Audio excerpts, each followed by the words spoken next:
And to discuss, let's bring in John Yap, CEO, Catholics for Catholics, an organization aiming to bring the Catholic faith back into the public square.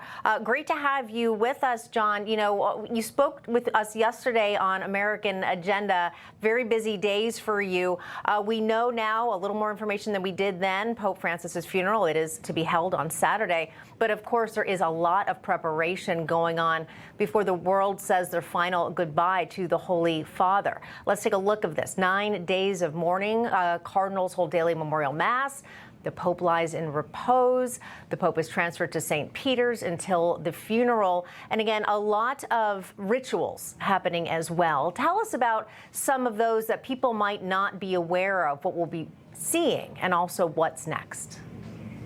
I think everyone should be taking in the images, even if you're not Catholic, you're not religious, just appreciate from just the simple cultural fact of the amount of attention that's centered on Rome. You literally have the President of the United States who will be flying there himself in person. Of course, all U.S. flags right now are flown at half staff as just a sign of respect for the office of the Holy Father in Rome. It's significant that this, this great religious figure, the leader of the largest religious denomination in the entire world, has passed, and we gear up now for the election of the new man who will be chosen by, like you said, those cardinals to lead the church going forward. The church is really at a crucial juncture. The pontificate of Pope Francis was historic in many ways. He challenged and upset a lot of conservatives in many ways for some of the teachings that he espoused or did not teach, rather. And the cardinals are gearing up. Of course, you just mentioned roughly 80% of the cardinals who will be actually choosing the new pope were named by Pope Francis himself, right? So, bets are probably on that it'll probably be a pope that's kind of more in the image of Francis, but we're just preparing for that moment. I think it's beautiful in the sense that Pope Francis chose to be buried there in St. Mary Major, which is obviously a church dedicated to the Mother of God. Kind of just a note like, you know what? Greatest sinners, we all are sinners, but at the end we got to commend ourselves to the mercy of Christ and the good graces of his mother.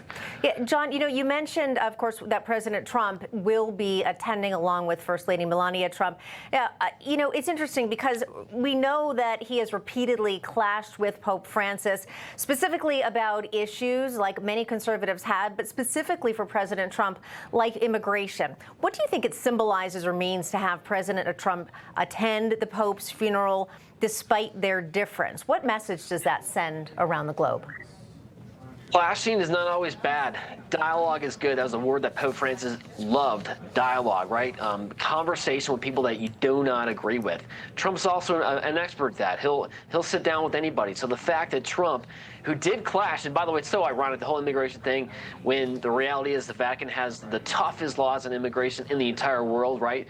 But the fact that Trump is going there, he's also showing a sign of respect to all the Catholics who voted in overwhelming numbers, by the way, to get him into office. So I think it's a great act of President Trump. Of course, his Vice President, J.D. Vance, who's also Catholic, will be, was just there, and it was one of the last visitors to see Pope Francis alive, right? So I think it's a good sign of mutual cooperation, which is, characterized in many ways the Vatican-U.S. relations, going back to the Ronald Reagan, right? When the two of them brought down the evil empire back in. Right? So it bodes well for the future of this country. All right, we're going to have to leave it there. John Yap, I appreciate your positive outlook. Disagreeing is not always a bad thing. Thank you so much. We appreciate it. Thank you.